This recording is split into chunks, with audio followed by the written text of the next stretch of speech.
première série de rénovation urbaine, un premier plan de rénovation urbaine.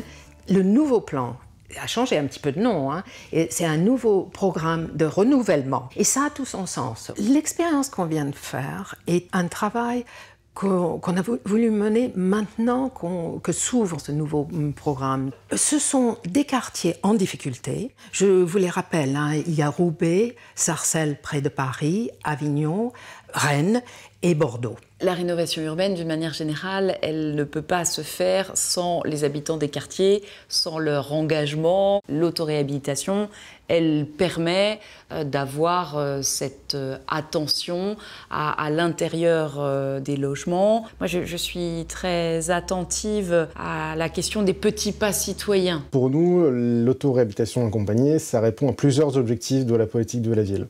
Tout d'abord, on intervient sur le cadre de vie des habitants. Ça permet une co-construction des politiques publiques puisque les habitants interviennent eux-mêmes dans la rénovation de leur logement. Ça permet une insertion économique puisque l'ANCB associe des jeunes volontaires à la réalisation des travaux. Et puis, ça permet un développement du lien social puisque au-delà des chantiers dans les logements, il y a des animations collectives qui sont organisées à l'échelle des quartiers. Alors c'est important parce que le NPRU change l'extérieur, les parties communes extérieures, les espaces verts. Mais souvent les gens se disent on ne fait rien pour nous à l'intérieur des logements. Et cette autoréhabilitation leur permet de dire eh ben, cette fois on va faire quelque chose en plus à l'intérieur de votre logement. C'est important parce que c'est une vraie opportunité de changer la vie de milliers de personnes dans les quartiers. Et c'est vrai qu'il faut réussir sur ce plan de rénovation urbaine à impliquer les populations, les gens, le faire avec eux, parce que je trouve que c'est un très bon moyen d'appréhender la rénovation urbaine concrète. Quand on refait l'appartement, c'est une nouvelle vie qui démarre.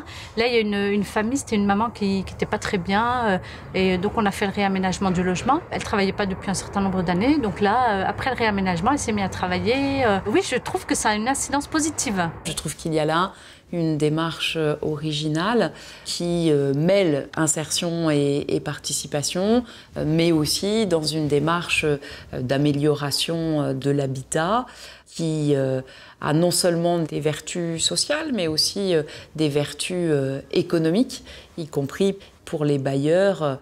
C'est un pilier fondateur des projets, autant sur la partie financière que sur la partie opérationnelle, puisque c'est bien dans leur patrimoine qu'on va intervenir.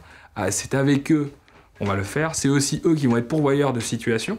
Nous, on va former et informer les chargés de clientèle qui sont sur le territoire.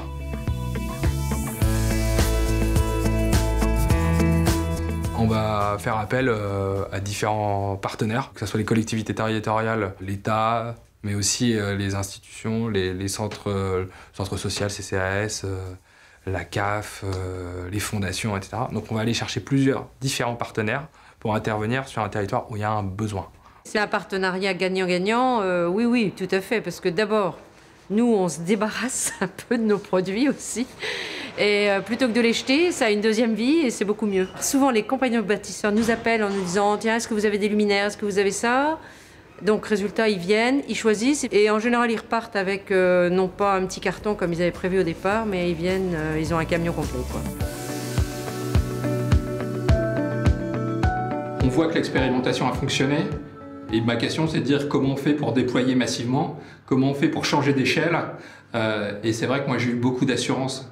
Je viens de questionner les membres du projet, les responsables de l'association et je pense que le dispositif mérite maintenant de passer en vitesse de croisière et d'être développé un peu partout dans la ville et j'espère un peu partout en France. Et tout ça, c'est clairement un investissement pour les bailleurs sociaux en particulier, hein, qui sont concernés en premier lieu, parce qu'ils sont en train d'investir dans un meilleur fonctionnement à la fois de leur bâtiment, de leur quartier, de manière à ce que les habitants sachent entretenir leur logement, sachent discuter avec le bailleur quand il y a besoin, etc. Ça, c'est vraiment un investissement à long terme.